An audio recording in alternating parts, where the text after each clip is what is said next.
Hello, my name is George Harvey, and here is Tom Finnell. And this show is Energy Week with George Harvey and Tom Finnell, which is kind of a... Cleverly named. Cleverly named, yes. And I have an energy blog, geoharvey.wordpress.com, and also work for Green Energy Times, writing stories for them. And the result of that is that I'm exposed to a lot of stories about energy. So I'm delivering what I think are the most interesting stories in the last week, and we will chat about them. I'm going to try in the future to have a guest for each show, but we don't have one today, and so Tom and I are going to be each other's guests. So we'll just start in on the 6th of December. Unistar Nuclear Energy, which is a big utility, completely withdrew its application to build a third nuclear reactor at 9 Mile Point, which is on Lake Ontario. They had this plant on hold for quite a long time, and they just withdrew it altogether because they couldn't get federal loan guarantees. So, you know, all of the things that people are complaining about with renewable power not going to the nuclear industry is why the nuclear industry is not going ahead. Is that it? I don't know. Well, right now, I guess the big bugaboo is gas. Gas is what's big bugaboo is gas, yeah. But that's a bubble. Oh, there's no question in my mind that it's a bubble. No pun intended, it's a bubble. But, yeah, I have no doubt of it. There are problems with it that are telling, and they have appeared on the marketplace. The value of leases for gas land has fallen 50%. It wasn't the last year because I read this a couple of months ago, but yeah, it's a bubble. There was something that you blogged last week, and it was about this phenomenon, and it referred to a well-known aerospace company. I think it was Fairchild. Might have been. And I can't remember the headline, but it was a headline on your blog, and it said, if Fairchild Industries is divesting of their holdings in traditional energy, it's game over. Yeah. Words to that effect. Yeah. Yeah. I think game over was the actual phrase that he used. Yeah, and the same thing has happened in a number. We're going to see this, not with gas, but with coal, certainly. There's a lot that's appeared in the last week in regard to coal and the coal industry being in trouble. Okay, Representative Peter Welch, a Democrat from Vermont, wherever that is,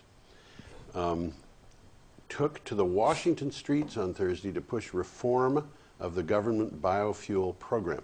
Now, this is a difficult issue. I mean, it's a difficult issue.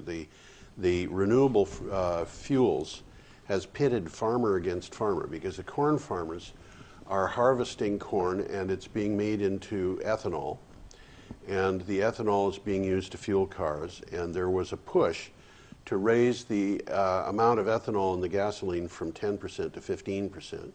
Various automotive organizations objected to that because apparently some auto engines can be damaged when there's too much alcohol. There's too much alcohol in it, or ethanol, because there's lots of different kinds of alcohol. But and I had a Prius. My problem with the thing is that when we went from 0% to 10% ethanol in the gasoline, which was done because it's renewable and so forth, I found that my gas mileage, which you can track very closely in the Prius automatically, declined by 10%. They didn't tell you that was going to happen. But the manual said, don't use anything but regular gasoline. They said, don't use a mix of ethanol. And I don't think it was because of the gas. I think it was because the engine was tuned for a specific type of gas, and Yeah. The tuning in a Prius is extremely complicated, and it goes on continuously. It's a computerized thing. Anyway, Congressman Welsh was concerned about the impact on food and energy prices.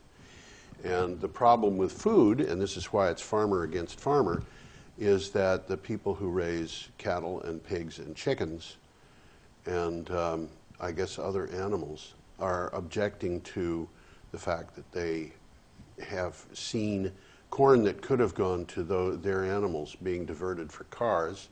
And of course that increases their costs. So you see areas in which the majority of the farmers are raising corn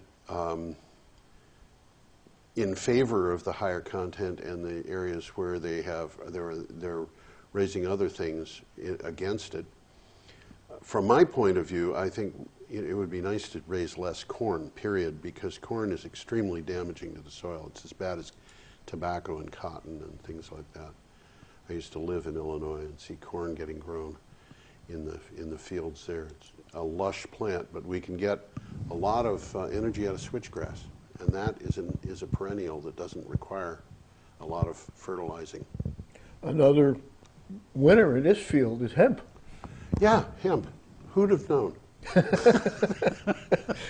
Well, the truth say? be known, we don't grow hemp today, not because of marijuana. That's a smokescreen. Okay. It's because DuPont, Hearst, who owned miles and miles, square miles, acres and acres of forests, didn't want the competition from hemp. So they played up this racism bit, they played up this morality bit, and we've had prohibition of marijuana and hemp for what, 80 years now? Yeah. Yeah. And it's basically not about morality at all. Well, it's going to change, you know. Well, it is changing as we speak. The world is changing. I think it was Colorado which made it legal to sell marijuana, legal to raise marijuana. I think it's decriminalized now. Yeah. Okay. President Obama has set all U.S. government agencies a 20% renewable energy generation target by 2020. Agencies must draw not less than 10% of their electricity from renewables by 2015, 15% by 2016, 17.5% by 2017, and so on. So this is something which has been played up quite a lot, and actually some of the government agencies are pushing as hard as they possibly can, the Navy and the Army being among them. Isn't that interesting? Yeah, yeah. They say that renewable energy will save the lives of soldiers. Well, I could buy that. Yeah, they don't have to move fossil fuels around. Yeah. So, okay, we're up to December 7th. The news on December 7th was that the Vermont-based municipal utility, which is Burlington Electric Department, has reached an agreement to buy renewable energy from Maine. This is the Hancock Wind Project near Ellsworth, Maine. And it's 54 megawatts that they're planning on buying, which is a fair amount of electricity. It is. Yeah, I wonder how much Burlington really uses.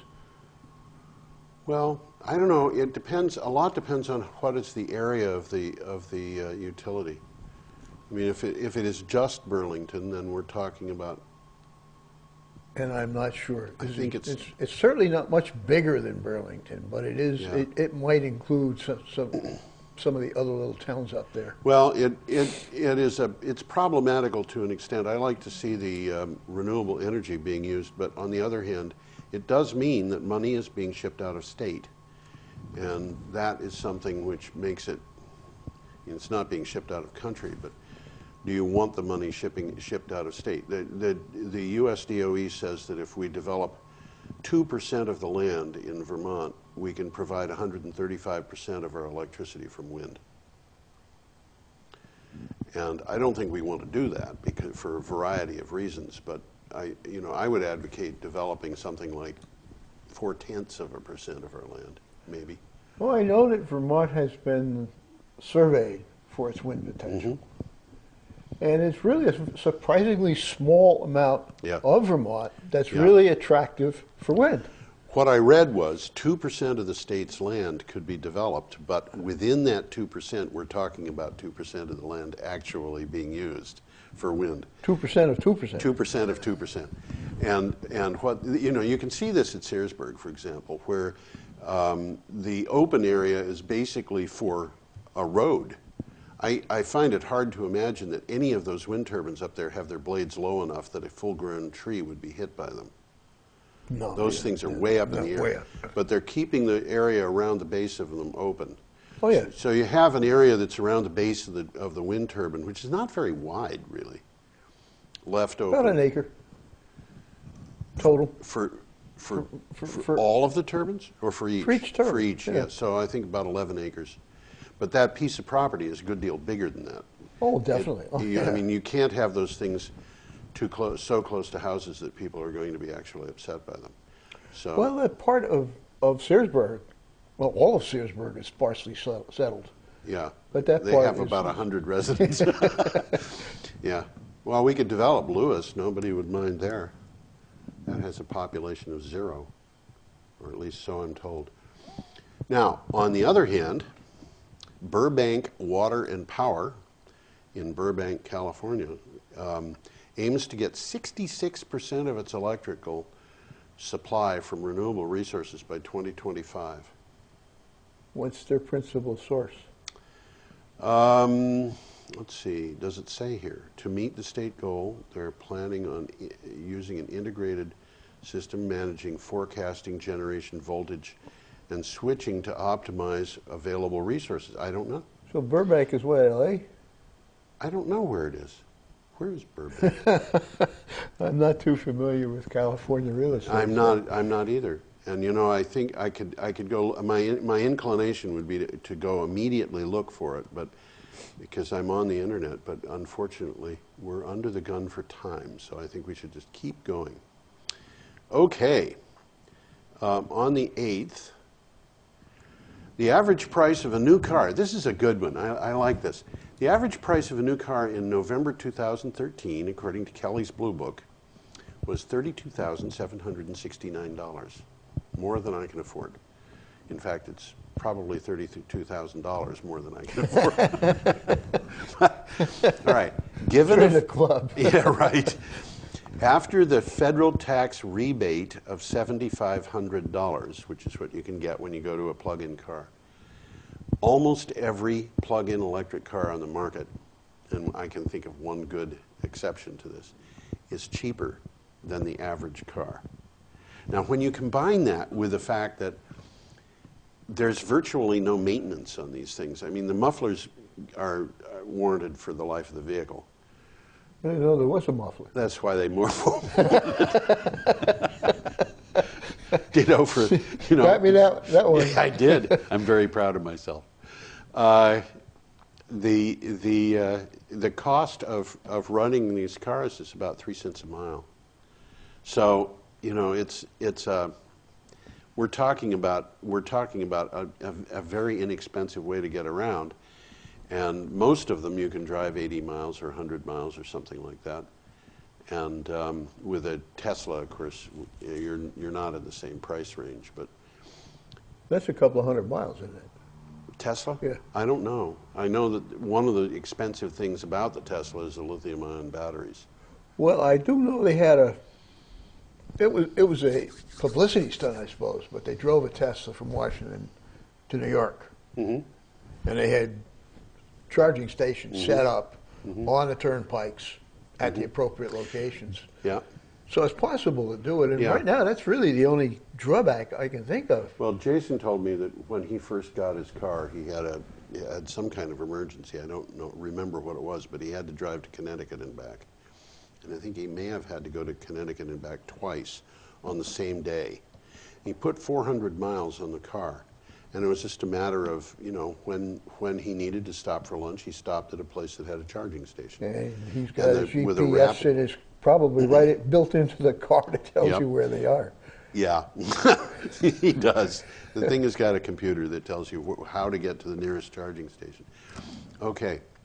Chinese state news announced that the country's on-grid solar power capacity will reach 10 gigawatts by the end of this year. 10 gigawatts.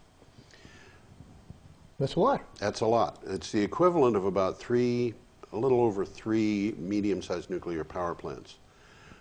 People try to make a power plant 1 gigawatt, but solar power doesn't have the capacity factor of nuclear.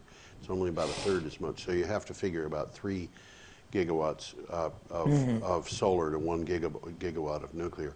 But even so, that's 3 nuclear power plants, and it is a 200% increase from a year ago. Okay, so we're moving in the right direction. They're moving. They're moving. Just how long does it take for a 200% increase per year to take over the energy supply of China? You put on 200% per year, and you're going to have them providing the world with power in 10 years. But they're not going to do that because 200% growth is unsustainable. Nevertheless, that's what they did last year. Now, think of China, think of all the people in China, think of Australia, think of all the people in Australia. I don't know how many of that is, but the two countries are about the same size.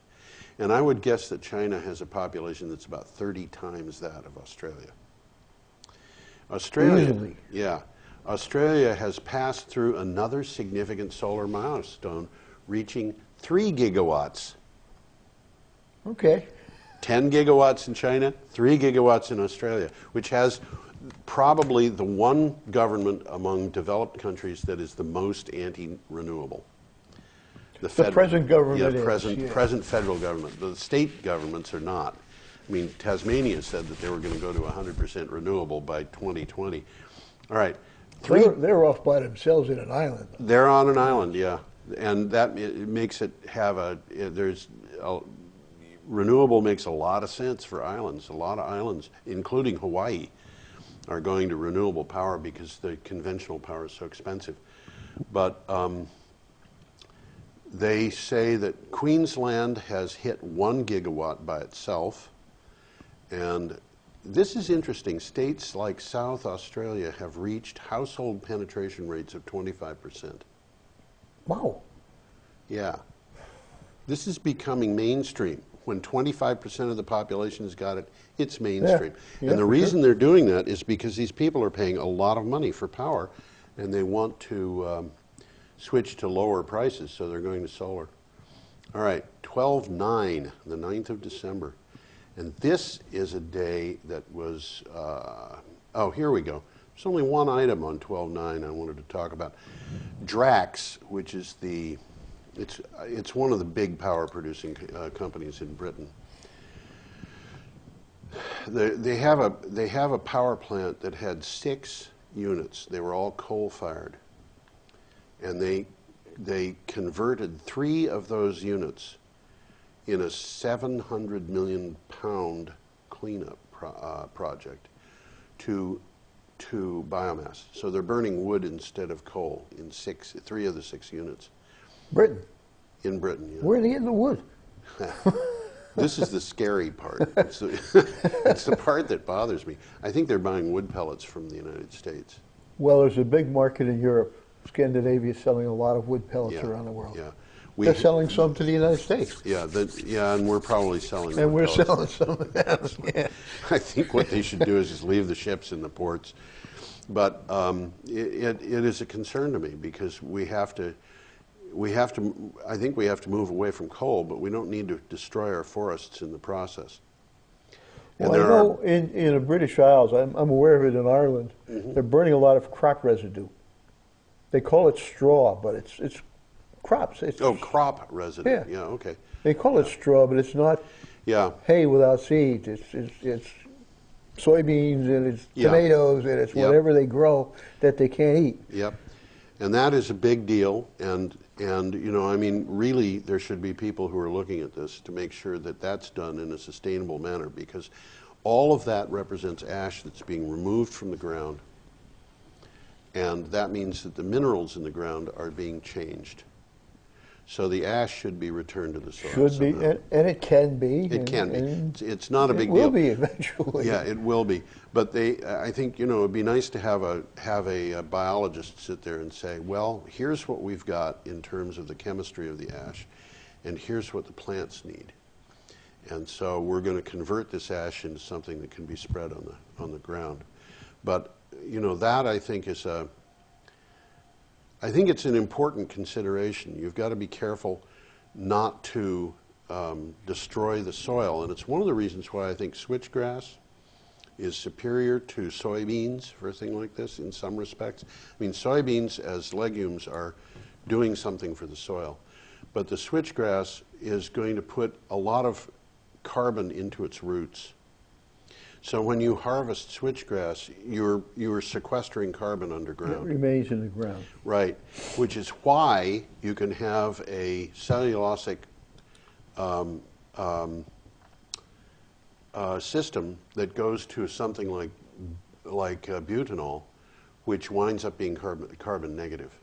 Yeah, you said that. It's almost doesn't make sense, but it does. Yeah, when you look at what's actually happening, it's carbon negative. Who thinks about the roots?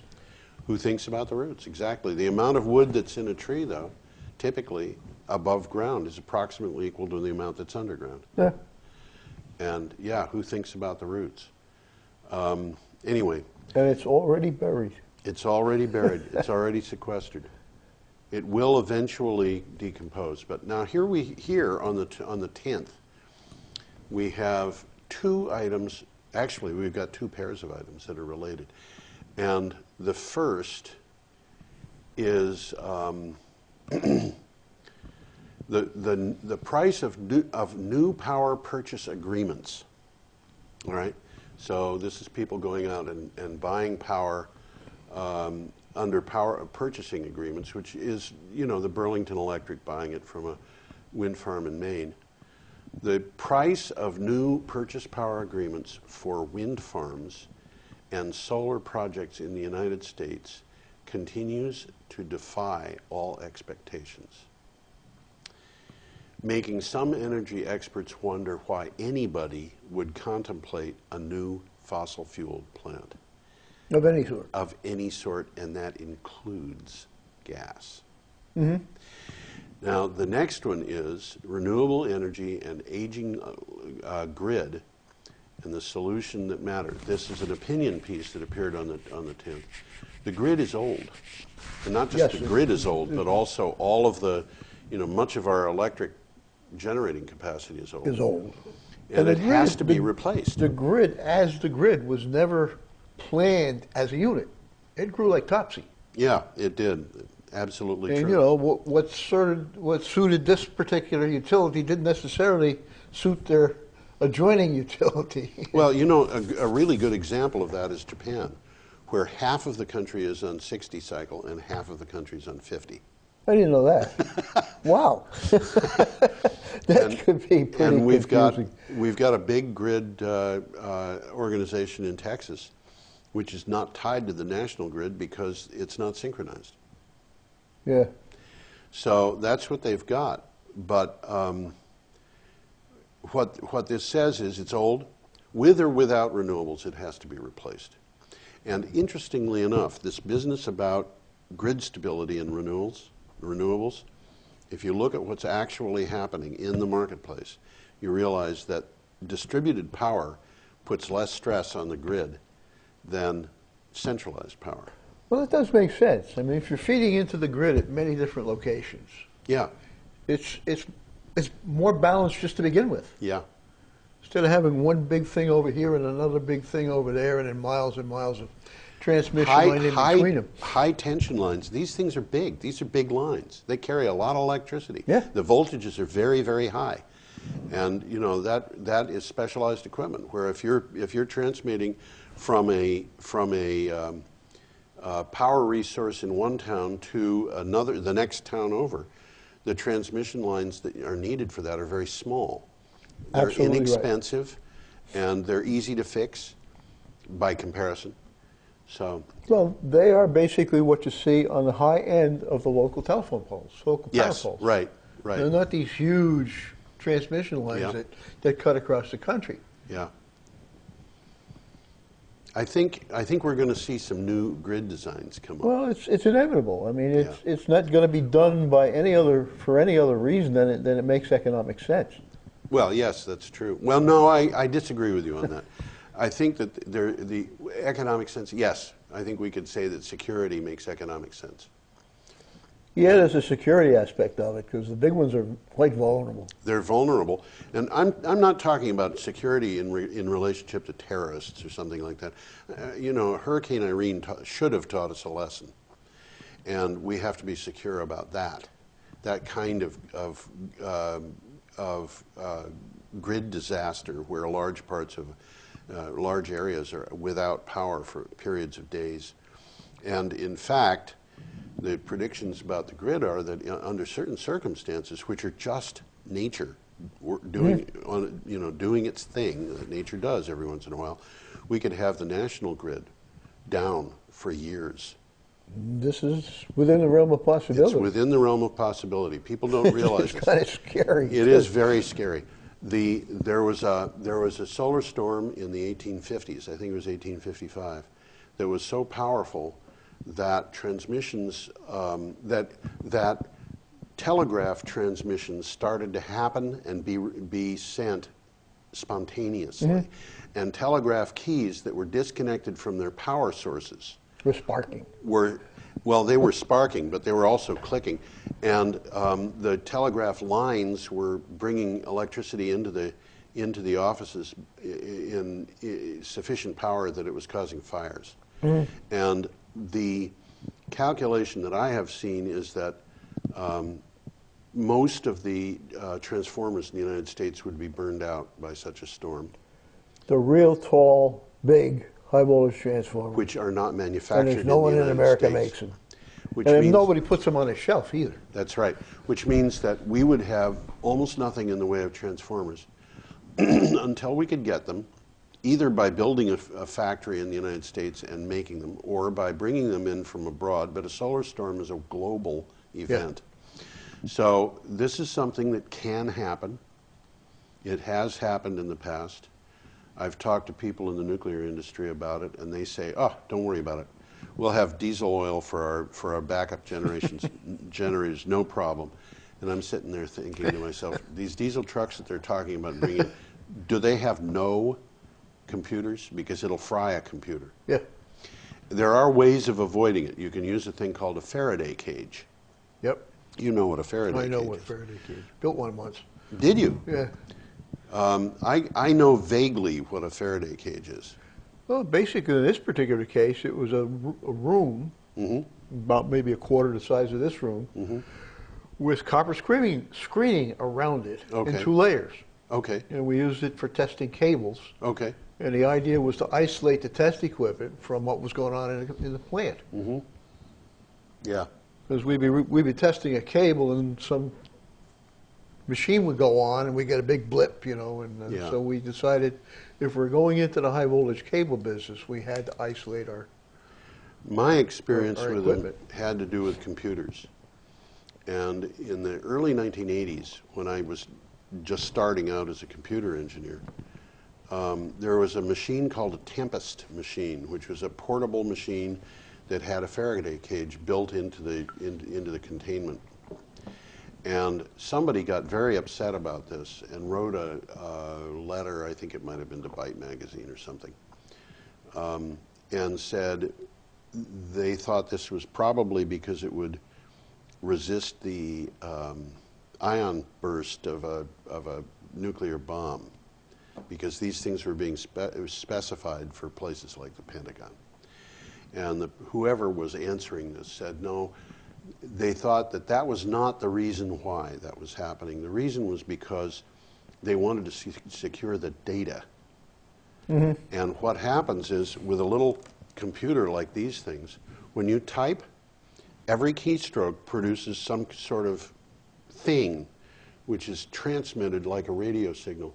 And you can actually read what a person is typing from 100 yards away if you've got the appropriate equipment. People do it. There are Keystroke. a very few people who do it, and my guess is that it's extremely boring. Well, when I say people, I don't necessarily mean individuals. Yeah, well, People like the NSA. yeah. They're people. I don't know what they're going to do with keystrokes, though. Corporations are people too, my friend. Right, yeah, I should have thought that. Well, the U.S. Patent Office doesn't seem to think so, which is why a company cannot apply for a patent, because a company has no ability to invent anything. That's true. I just never thought of that. Yeah, But yeah, but the that's an interesting development. Patent Yeah. Office will not do that. Anyway, if you're transferring data, if you're taking something from your hard drive and putting it on a different drive or a thumb drive or something like that, that all gets signaled out too. And so it's possible, you know, if you have, for example, computerized voting machines, a person who sat up a station opposite the voting place on the other side of the street could read what is being done inside the voting station and know what the count is when the last vote goes in before the count is. Again, we're talking about a situation that is, I think, questionable on a number of levels, economics being not the least of them. But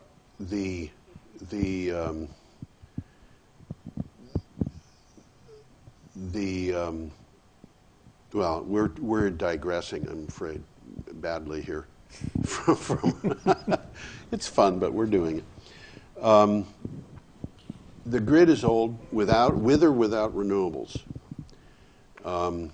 It's going to have to be replaced.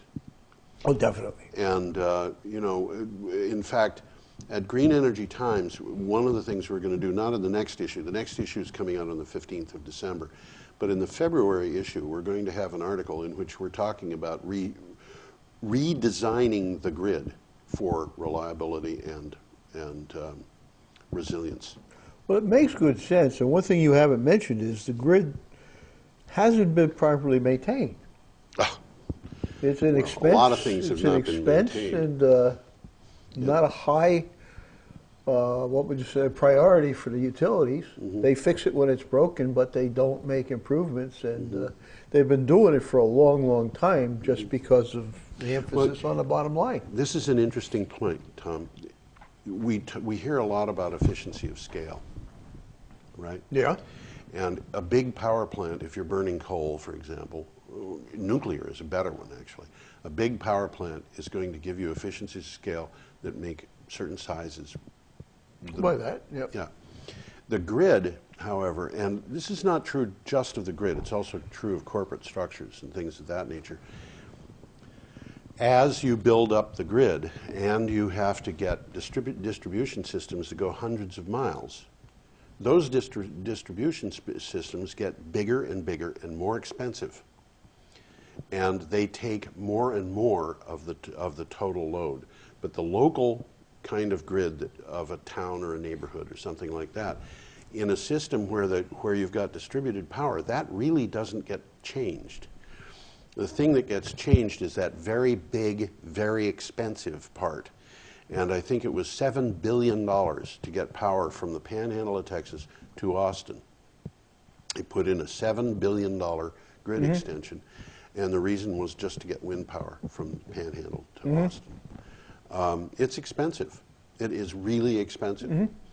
Okay, continuing with the news, which is why we're here. The Union of Concerned Scientists released new findings on the viability of U.S. coal generators. And I will tell you, we got a bunch of news on the same day, the 10th, on coal, and all of it looked really bad for the coal industry. I'm sorry, I'm laughing. People are going to be, you know, losing investments and stuff like that, and I'm laughing. It's funny. Oh boy. When I get to the pearly gates, they're going to ask me about this one. Showing that 59% gigawatts of coal capacity are not cost competitive when compared to natural gas. 59 gigawatts of coal are not competitive compared to natural gas. And more than 71 gigawatts are uneconomic when compared to wind. Now, there's a third part of this little thing, which is the comparison of natural gas to wind. Okay. 59 gigawatts of coal are not competitive with natural gas, and 71 are not competitive with wind. And I would presume that the 59 gigawatts that are not competitive with natural gas are also not competitive with wind. But what that would tell me is that there's a bunch of places out there where wind power is a whole lot cheaper than natural gas, even at the low prices for natural gas that we currently have. I think you're absolutely right. For one thing, we're not paying anything for the fuel. Yeah. And until people have figured out how to charge you for wind, and they're probably working on that. They're working on it. You can bet. You can bet. Well, you know, there was a thing. I think ALEC came up with a thing where they want to tax people who have PVs on their roofs because they're free riders. May I touch my uvula? With coal plants, this is the other thing that came out the same day. With coal plant retirement news from Maryland and Pennsylvania last week, 1/3 of all coal-fired power plants in the United States are now scheduled for retirement. A third. A third of them. Just on the basis of economics. Just on the basis of economics. Bringing up the total up to 158 out of 523 coal-fired power plants. And that is, again, and that's not the only bad news for the coal industry. We've seen this in this last week. On the 11th, this is yesterday, Duke Energy will have the Crystal River nuclear plant, quote, placed in safe, stable condition for 60 years until decommissioning work is completed in 2074. End quote. Yeah. I would like to own the crystal ball that came up with this, because I'd love to be able to look that accurately into the future. 2074 is a long time away. Yeah, it is. And you know, one of the things that I come up with when they're talking about this kind of thing, in 1914, the German mark was basically a quarter. It was a 25-cent piece. Mm-hmm. The mark and the quarter had approximately the same amount of silver in them, pretty close. And you could buy a postage stamp in Germany for an amount of money which was a portion of a mark. Might have been a quarter of a mark. Mm-hmm. It might have been less. In the United States at that time it was 3 cents. Mm-hmm. So you would have got 8 postage stamps if you used a mark to buy 8 first-class postage stamps for letters if you used a mark to buy postage in the United States. Inflation during and after the First World War was so bad that by 1922, the German government was selling postage stamps denominated in hundreds of millions of marks. Hundreds of millions. This is kind of well known. This is kind of famous, isn't it? The Weimar Republic. Yeah. And the thing that was amazing about this, you know, you hear things like, that can't be done, that can't be done. It'll never happen. How do you stop inflation? Well, that republic, Weimar, by the way, W is pronounced like a V. Yeah. I hate to correct you, but everybody, you should notice that we're allowed to correct each other. So if you hear something that is not coming through and it's not corrected, you know it's true, or at least both of us agree on it. That was the idea on how to stop that was done by the Weimar Republic. They just said, we're going to stop inflation, and they did it. What was the mechanism? It was a mechanism that basically said, you're going to turn in all the money. Anything you don't turn in is going to have no value at all. Mm-hmm. We're going to convert it to a new mark, mm-hmm. and the new mark is going to be guaranteed mm-hmm. in silver. Mm-hmm. I don't know how they guaranteed it. I don't remember, but it might have been silver. There have been various schemes on guaranteeing money in the United States, too, besides using metal. And the money that we've got now is not really guaranteed by anything. Not guaranteed by anything. Used to be silver, it used to be gold. During the Civil War, they guaranteed some of the money in postage stamps that could be used to mail letters. Did they really? It was called I don't remember hearing that money. one. Yeah. But again, we're digressing. It's fun, but that's what we're doing. What I'm saying is, yeah, they're going to have money in 60 years. Good luck. Maybe they will. Maybe they won't. In the meantime, I hope they take their fuel out of their spent fuel pool and put it into dry casks, so if anything goes wrong, at least the local people don't have to pay for it. Yeah, I hear you. I wish mean, we'd do the same thing right here. We've got to get that fuel out of Vermont Yankees spent fuel pool. I mean, it's not good there. And you know, at Fukushima, the fuel that was in the dry cask storage was undamaged. The stuff in the spent fuel pool was in trouble, and we have more fuel in the Vermont Yankee spent fuel pool than they had in all of the reactor spent fuel pools at Fukushima. And that's 7 stories in the air. Yeah. Safest place around. Something doesn't make sense here. No, this is, there's a lot that doesn't make sense. Okay, moving on.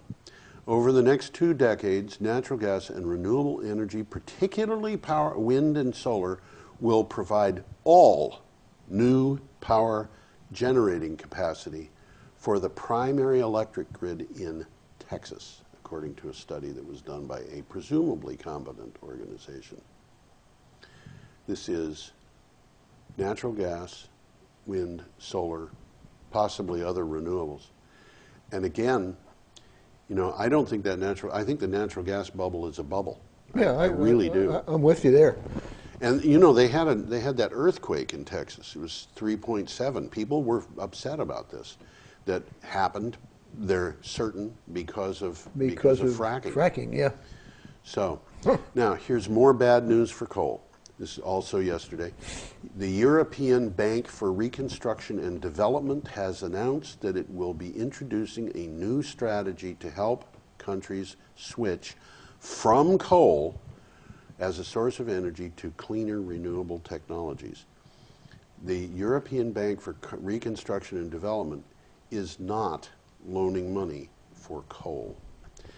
And that, again, is just another, and it happens that at the same time, we were getting other news that I don't have on this list, but you know, might as well be mentioned. The Navajo have a big coal burning plant. And the question is, what do they do about this? Because it's destructive to the Navajo territory. It's polluting. And they were wondering what should they do about having this plant. It employs a lot of people. They don't have a lot of money. It employs them. It employs them. So the whole thing is within their territory. Yeah, it employs them. They have coal mines, I think. And this is a big deal for the Navajo Nation. And somebody did a study for them, and the study said, okay, if you close down 1/3 of that facility and you close down the mining that supports it, you're going to lose a certain number of jobs. If you replace that facility with new renewable facility, you're going to make up that number of jobs. So the cost to the Navajo Nation of closing this down in terms of employment and so forth is trivial in those respects. And it also means that they have an improvement in their environment, and they're probably going to be paying lower power bills in due course. Kind of makes sense. I mean, if you think about it, the payoff period for solar and wind is usually 7 years or something like that. Once that payoff period happens, if you own it, you're getting free power. Okay. Today's news, and here again we've got a couple of items that really kind of go together, and these first 2 items I think are really interesting. This came from India. So far, 10,752 Indian villages. Now I want to point out, this is news I found today. It came from yesterday. That being the case, this number has probably increased because they're moving fast. So far, 10,752 Indian villages have been electrified using various renewable energy systems. These are people, 10,752 villages where they did not have power, have got power because of renewable energy systems being brought in. Why can they do that? Because there is no grid in these villages. Yeah. So they're just establishing a local mini-grid or microgrid for, in many cases, the purpose of turning on a light bulb, turning on a fan, turning on a cell phone charger, and that's what a house has. That's what the electricity is, and they can do the son can read, do his homework by electric power instead of kerosene, and we have a fan. I read that in an article. I thought it was amazing to me. And when they had these big grid outages in India, the people in these little villages, 10,752 of them, well, it wasn't that number by then, but had power. And the people in the big cities who were on the 29th floor of an apartment building at 87 degrees, with the air conditioning off and the refrigerator off and the elevator not working, no television, no lights. We're looking out at night at little teeny farming villages that had not had power in the past, and seeing them lit up at night. Interesting. Isn't it? Over 29 gigawatts of renewable energy has been installed in India. Now, this does not include large hydro. It does include almost 20 gigawatts of wind power. By the way, there was a really interesting thing about wind power.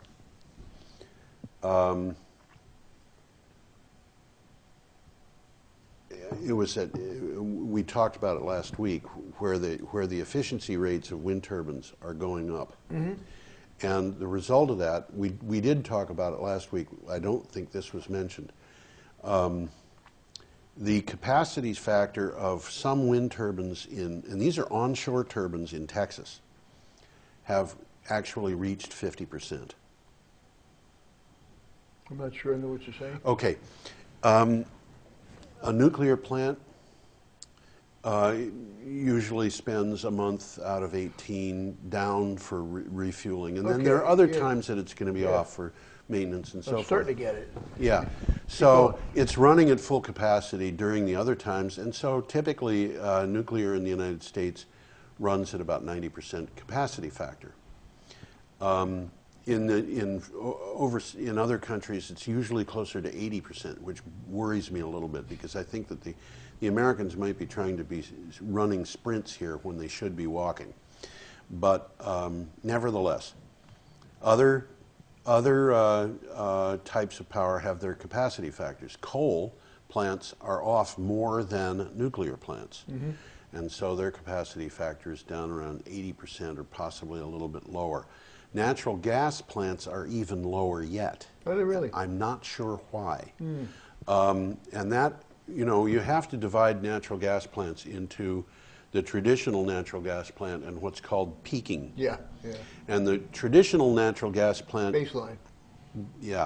Is an inexpensive plant to build and operate. A peaking plant is not. Peaking plants natural gas plants are very expensive, and the power they produce is very expensive. But this is something that people are talking about doing so that they can provide power when the grid is, in theory, unstable from renewables. Although I would say that there's better ways of doing it that makes the grid more stable with renewables than it is with coal and nuclear. Nevertheless, the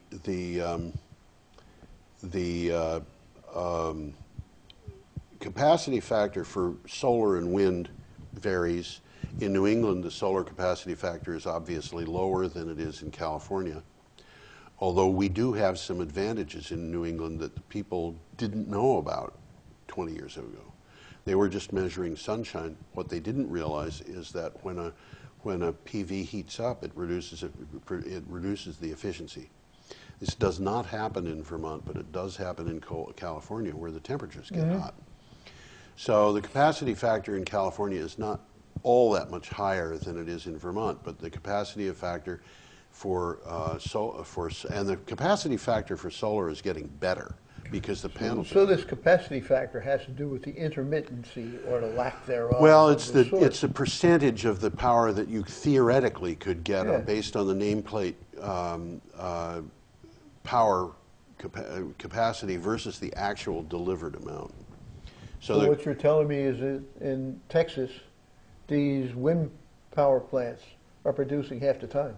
Yeah, that's right. Well, they're producing all the time, really, almost, but they're producing Significant amounts yeah, half the time. yeah, or they're producing half the amount of power that you would expect them to if they were producing at 100% all the yeah, time, which all they the can't time. do. But at 50% power, this means that they are producing power in light winds. And they are producing power nearly all the time.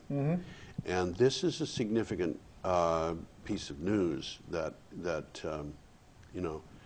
Anyway, to get back to the news items, we were talking about Indian villages, and the Indians have got this new wind power, 20 gigawatts of wind power, 4 gigawatts each of small hydro and bioenergy, and 2 gigawatts of solar. It's interesting to me that solar is at such a small level In India. in India, but They have a lot of sun in they India, have a too. lot of sun, and they're installing solar, but they're installing solar in dribs and drabs here and there in order to provide power for these 10,000 plus villages.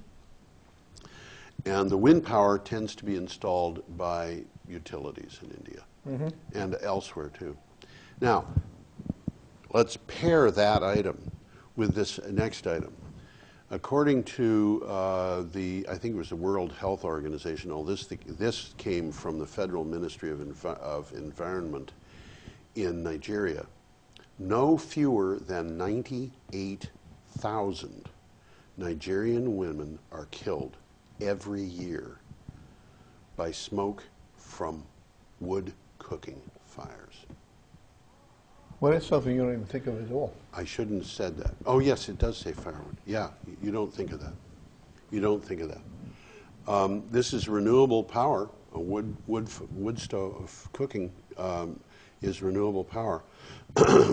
And I would think that some of these people are not actually killed by smoke inhalation so much as a lot of them are very likely killed by carbon monoxide, which is the same sort of thing, but it creeps up on you a whole lot faster.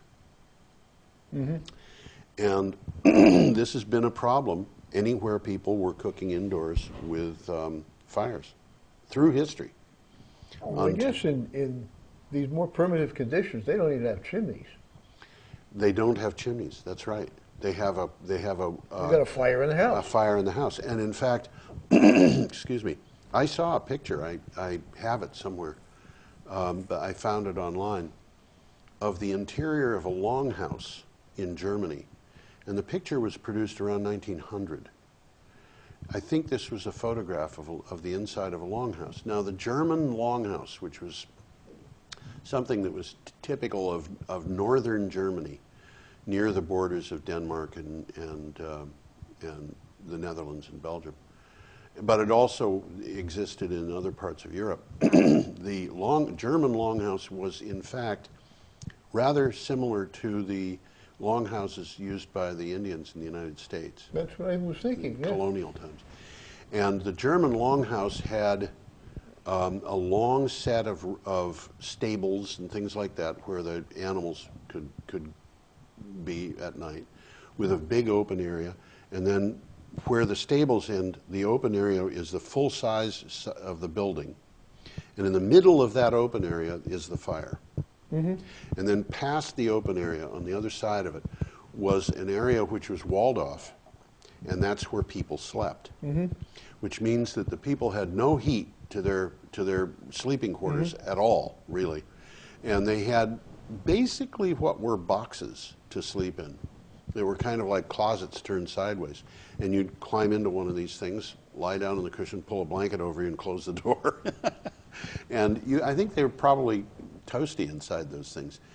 But there was one fire. There was no chimney. The fire just went up to the roof. And, you know, the strategy in a lot of the European houses was that the smoke would go through the thatch. It would just go right through, and the whole thatch. In other places, they had a thing called a louver, which was like a cupola on the roof with louvered windows. And the louver allowed the smoke to go out. In other places, there were big permanently open windows on the ends of the eaves, and the smoke went out through them. But in the early Middle Ages, the people in Europe had open fires in their houses, and the houses were very well ventilated, meaning that the wind could blow right through them. Now, the chimney, this was not, by the way, any worse than it was in Roman times, or Greek times, classical times. The chimney was a medieval invention. And the idea of having a fireplace in a room that could heat that one small room was a medieval thing that was brought about that made it possible for people to sleep in their own heated rooms. The Great Hall was where everybody slept in the castle. I mean, everybody in the castle slept in the Great Hall, all of them. And they also had their eating facilities there, and so forth. They had independent cooking. It was outdoors. The peasants in towns very often had no fire in their house, which was a one-room cottage with a dirt floor, typically. The cooking was done outdoors over an open fire. The monasteries and the castles had kitchens that had huge open windows. You know, I remember visiting. There are very few of these left, but I remember visiting one when I was in England. And yes.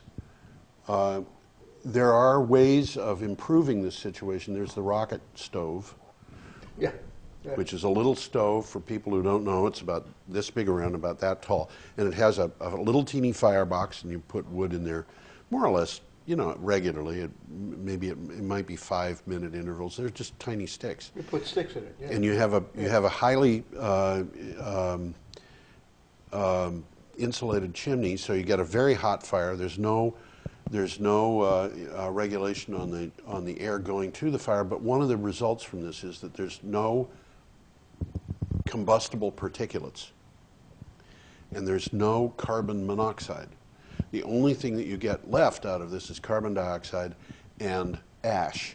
Well, you're getting a very hot fire. Very hot. And the air rushes right through it. That's right. Which is why you get a very hot fire. And the like heat a of forced draft. That's right. It's a very powerful forced draft, and the heat is delivered to the top of this thing. Yeah. So when you put a pot at the top, it's almost like putting the pot right in the fire. Yeah.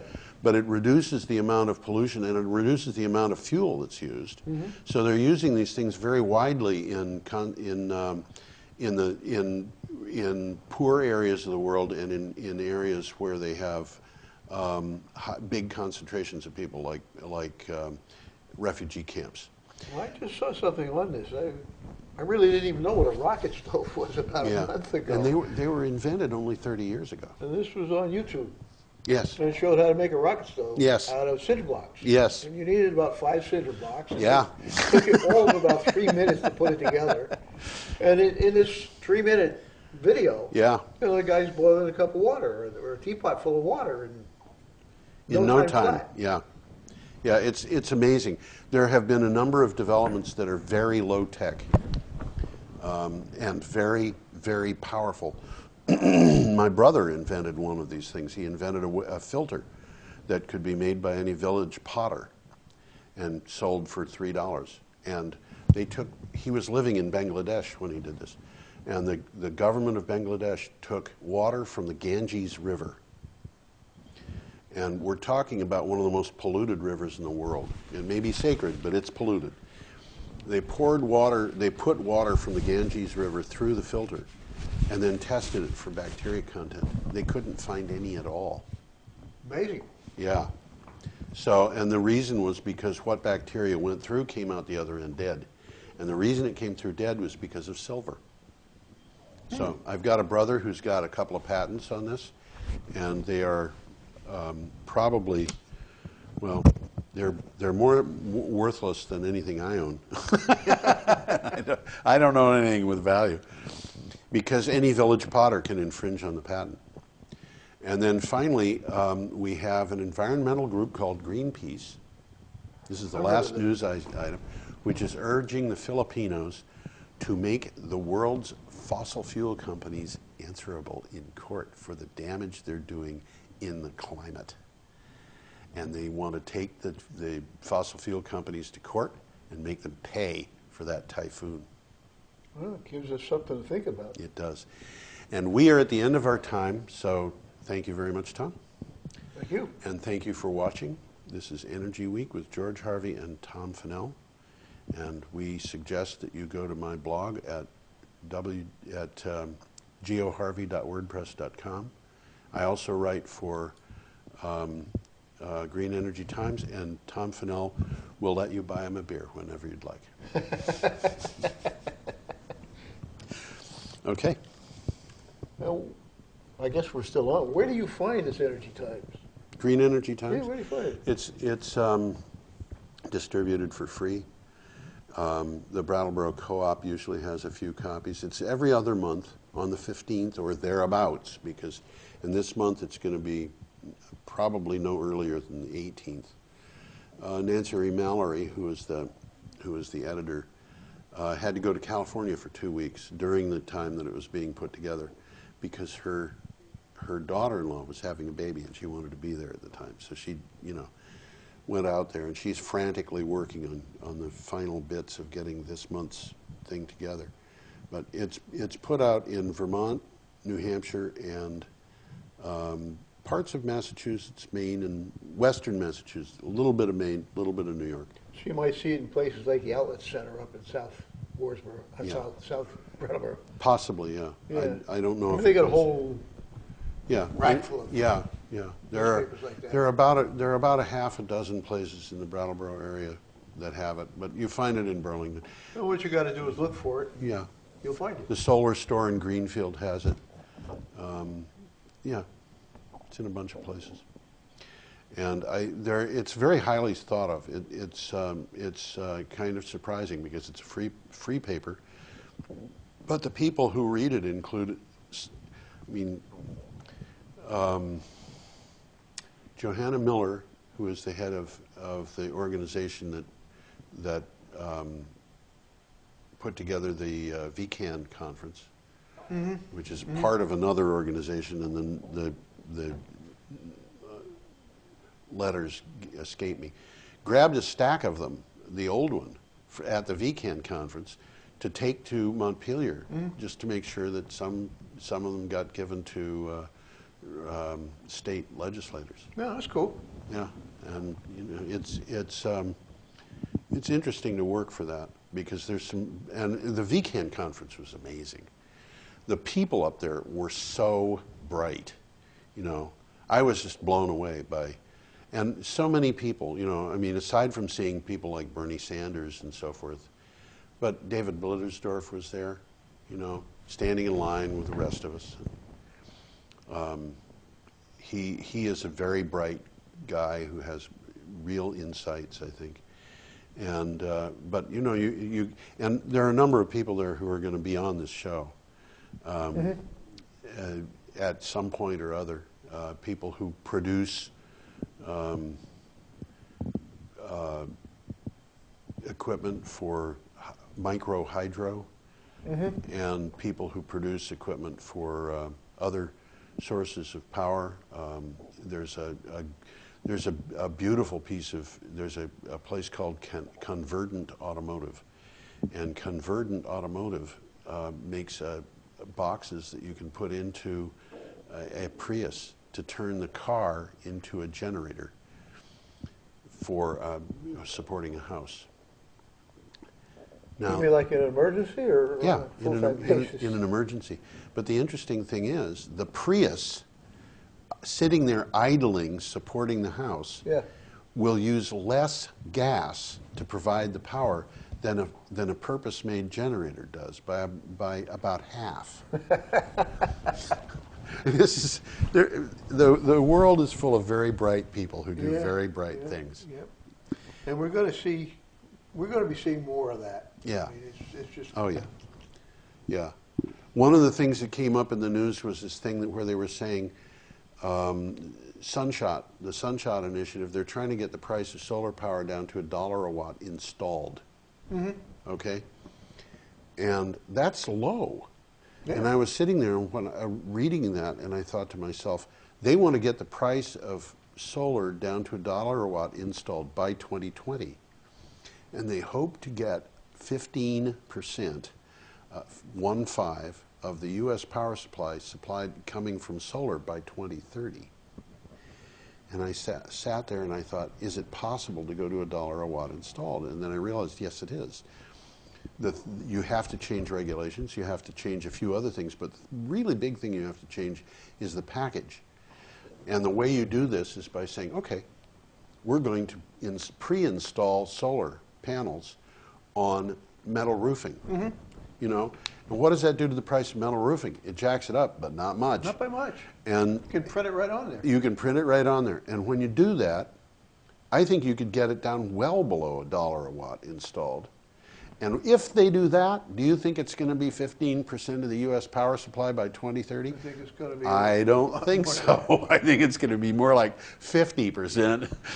They've got to replace all this stuff anyway. Well, the hand is writing on the wall, and people are noticing it. Well, if more than half of the cost of installing solar right now is in the superstructure. Yeah. It's not the solar panels. That's right. And if you're printing it on a roofing material and laying it on your roof, a lot of that stuff's not necessary. Yeah, and in standing seam metal roofing, you can run an electric line right down the seam at the factory. Yeah. And have a connection at the bottom. Yeah. So the big connecting problem here is just connecting these things one to another. One to another. Just and then put it into the power system using some, you know, you're going to have inverters. You're going to have other things of that nature. But these are all electronic, and they're getting cheap. Yeah. 20 years ago, that was a big problem. Yeah. Not anymore. Not anymore. And as it goes, it's you know. People ask me sometimes, do I think that we're going to hit 90% renewable in Vermont by 2050? I think it's quite possible. And I say, no. I think we're going to hit 100% renewable by 2035. Well, you're on the optimistic side, but Lord love you. Okay.